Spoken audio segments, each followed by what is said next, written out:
ये है चना दाल के लड्डू, दो तरह से बने हुए। ये मोतीचूर जैसे स्वाद वाले और ये चूरमा लड्डू। दोनों ही लड्डू एकदम सॉफ्ट और बहुत ज़्यादा टेस्टी, और बनाने का तरीका एकदम आसान। नमस्कार, nishamandalika.com में आपका स्वागत है। तो शुरू करते हैं। 1 कप चने की दाल को अच्छी तरीके से धोकर 2-2.5 घंटे पानी में भिगोकर ले लीजिए। फूलकर तैयार हो जाती है। आप इसे काट कर देखें तो पूरी तरीके से सॉफ्ट दाल है। अब इसे पीस लीजिए, जार में डाल दीजिए, और जो पानी प्याले में है उसे भी नहीं डालेंगे। इसे बिना पानी डाले पीसिए। अगर ज़रूरत हो तो 1-2 टेबल स्पून पानी डाल लीजिए। और ये हल्की दरदरी है, दाल के दाने नहीं है, और हमने इसमें 1 टेबल स्पून पानी का यूज किया है। बाकी दाल को थोड़ा सा पीसा, फिर मिक्सी को रोका, चम्मच से चलाया, दबाया, फिर पीसा। इसी तरीके से बार बार करते हुए बिना ज़्यादा पानी का यूज़ किए इसको पीस कर तैयार कर लिया। अगर इसमें ज़्यादा पानी डाल देंगे पीसते समय तो इसकी सिकाई देर से होगी। तो देखिए एकदम थिक दाल है ये। अब चलते हैं गैस के पास। कढ़ाई में डाल देते हैं 1 कप घी। इसे बहुत ज़्यादा गर्म मत कीजिए। तो अब इस दाल में से थोड़ा थोड़ा उठाइए और इस तरीके से बस डालते जाइए, छोटे छोटे टुकड़े बना के। देखिए ये सिक रहे हैं, घी में से अच्छे बबल आ रहे हैं। इन्हें तलने के लिए ऑयल मीडियम हाई गर्म होना चाहिए और फ्लेम भी मीडियम हाई रखें। बस कढ़ाई में जितने आसानी से आ जाए उतने डाल दीजिए, और अब इसे मीडियम फ्लेम पर ही सिकने दीजिए। अगर आपने दाल में ज़्यादा पानी डाल दिया पीसते समय तो यहाँ उसे सिकने में बहुत देर लगेगी। 2-3 मिनट में जब ये नीचे से थोड़े से सिक जाएं तब इन्हें आप पलट दीजिए, और इसी तरीके से अलटते पलटते अच्छे से गोल्डन ब्राउन होने तक सिकने दीजिए। फ्लेम मीडियम और मीडियम हाई रख लें। अगर ज़्यादा लगे तो तुरंत कम कर दें, क्योंकि ये धीरे धीरे ही सिकने हैं, अंदर तक इनकी सिकाई होनी चाहिए। दाल को भूनकर तो आपने लड्डू बनाए ही होंगे, लेकिन उसमें दाल को भूनते रहना, बहुत देर तक हाथ चलाना पड़ता है, और घी भी ज़्यादा लगता है। इस तरीके से घी कम लगता है और मेहनत भी कम लगती है। ये अच्छे गोल्डन ब्राउन हो गए हैं, निकाल लेते हैं इन्हें। बहुत ही कुरकुरे बने हैं एकदम। सारी दाल को इसी तरीके से सेक कर तैयार कर लेंगे। 6-7 मिनट में ही ये गोल्डन ब्राउन हो जाते हैं। इन्हें बहुत ज़्यादा डार्क मत कीजिए। ये सारी दाल को तलकर तैयार कर लिया। इन्हें थोड़ा तोड़ लीजिए ताकि ये ठंडे जल्दी हो जाएंगे और पिसने में आसानी रहेगी। अब इसको पीस लेते हैं।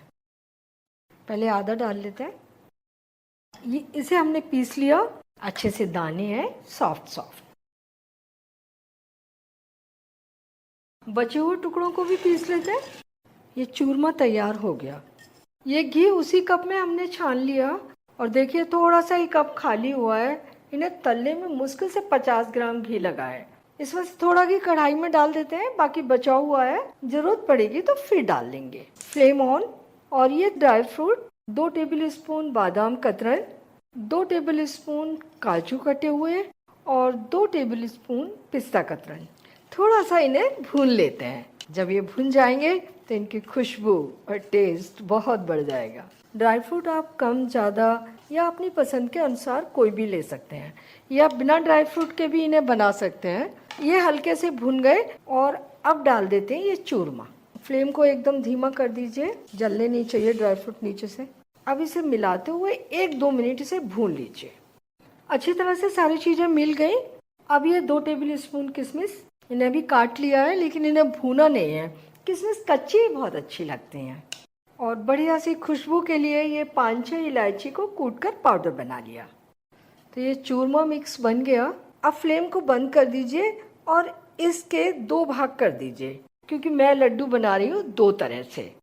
आधे भाग को प्लेट में निकाल लेते हैं। कढ़ाई थोड़ी सी गर्म है तो इसे थोड़ा सा चला देते हैं, ताकि जो चूरमा कढ़ाई के तले से लगा है वो सख्त ना हो। और अब इसे ढक कर रख देते हैं, और इसके लड्डू बांध लेते हैं पहले।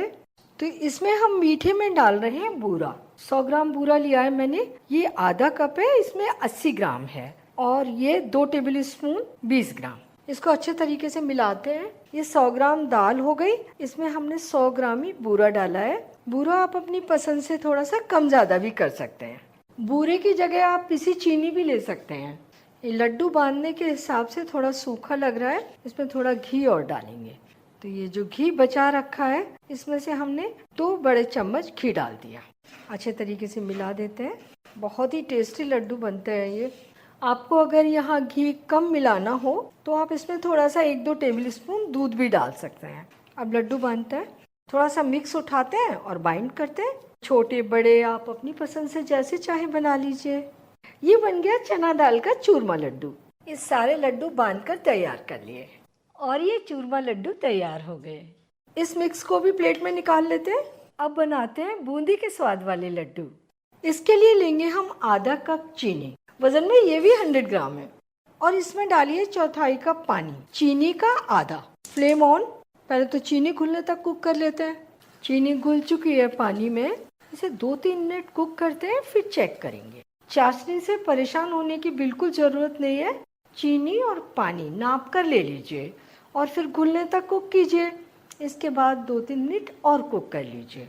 इसे 2 मिनट पकाने के बाद चेक कर लेते हैं। देखिए, वैसे तो देखने में ही लग रही है चाशनी बहुत गाढ़ी है। आप इस स्पैटुला से जब गिराएंगे तो जो लास्ट ड्रॉप आएगी वो तार के रूप में आएगी।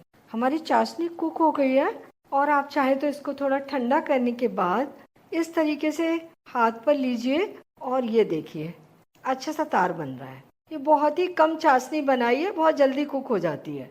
अब इस चूरमा को इस चाशनी में डाल दीजिए। फ्लेम बंद कर दिया हमने और मैंने इसमें कोई कलर नहीं डाला है। मुझे नेचुरल कलर में ये अच्छे लगते हैं। अगर आपको कलर पसंद हो तो आप इसमें बिल्कुल आधा पिंच ऑरेंज फूड कलर डाल सकते हैं, लेकिन ज़्यादा नहीं।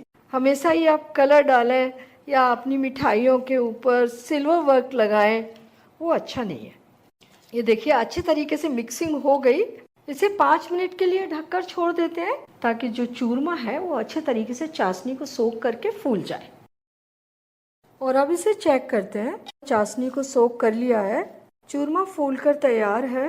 इन्हें बांधने से पहले हाथों पर थोड़ा सा घी लगा लीजिए, बस पहली बार ही लगाना है। और थोड़ा सा मिक्स उठाइए और लड्डू बना लीजिए। इनमें हमें एक्स्ट्रा घी बिल्कुल भी नहीं मिलाना पड़ा और ये बन गया हमारा लड्डू। अगर ये हाथों पर चिपकने लगे तो मिक्स को चाकू या चम्मच की हेल्प से हटा दीजिए, क्योंकि हाथों पर मिक्स चिपक जाता है ना, तो फिर लड्डू बनाते में चिपकता है। और हाथों पर फिर से थोड़ा सा घी लगा लीजिए। ये चाशनी वाले लड्डू भी बन गए और ये घी बच गया है आधा कप, यानी कि इनमें सिर्फ आधा कप घी लगा है। चना दाल के दोनों लड्डू बनकर तैयार हैं। दोनों ही बहुत ज़्यादा टेस्टी हैं। बनाने में आपको कोई दिक्कत नहीं आएगी। इन्हें आप बाहर ही रखकर पूरे 7 दिन तक खा सकते हैं और फ्रिज में रखकर 15 से 20 दिन तक खा सकते हैं। दोनों लड्डू में से जो भी आपको अच्छे लगे वो बनाइए, दोनों बनाइए और बताइए कैसे लगे। और ये भी बताइए कि मुझे आपके लिए और क्या बनाना है। अगर मेरा चैनल आपने अभी तक सब्सक्राइब नहीं किया है तो प्लीज़ जल्दी से कर लीजिए, बेल आइकन भी दबा दीजिए ताकि मेरी नई रेसिपीज़ के नोटिफिकेशंस आपको मिलते रहें।